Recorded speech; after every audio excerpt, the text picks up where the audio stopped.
நாளைக்குள்ள ப்ராஜெக்ட் முடிச்சிடும் சார். முடிச்சதை நான் உங்களுக்கு அவுட் அனுப்பிடுறேன். Okay, thank you sir. வாங்கப்பா கிரிக்கெட் விளையாட போலாம். டேய், அப்பாவுக்கு டயர்டா இருக்குடா, நீ போய் விளையாடு.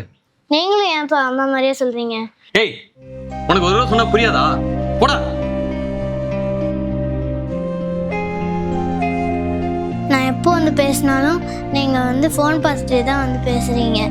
நீங்கள் என் கூட டைம் ஸ்பெண்ட் பண்ணுறதே இல்லை. எனக்கு இந்த அம்மா வேணாம்.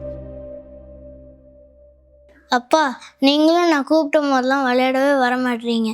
நான் தனியாகவே இருக்கேன். சுமி, பிரசன்னா சொல்ற மாதிரி பசங்க கிட்ட இருந்து அம்மா அப்பாவுக்கு டிவோர்ஸ் வாங்கி கொடுக்கறதுக்கு சட்டத்துல இடம் கிடையாது. ஆனா உங்களுக்கு புரியணுன்றதுக்காக தான் நான் இங்க வந்தேன்.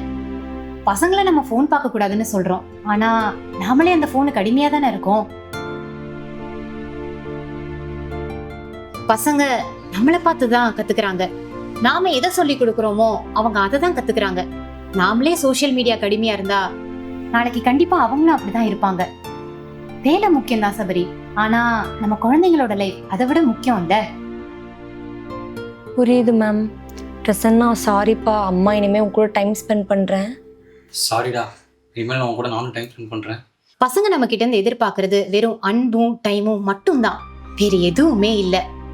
பிரசன்னா இன்னைக்கு நம்ம எல்லாருக்கும் ஒரு பாடம் கத்து கொடுத்துருக்கான். பசங்க போன் யூஸ் பண்றதை கம்மி பண்ணணும்னு நம்ம சொல்ற மாதிரி பேரண்ட்ஸும் போன் யூஸ் பண்றதை கம்மி பண்ணணும்.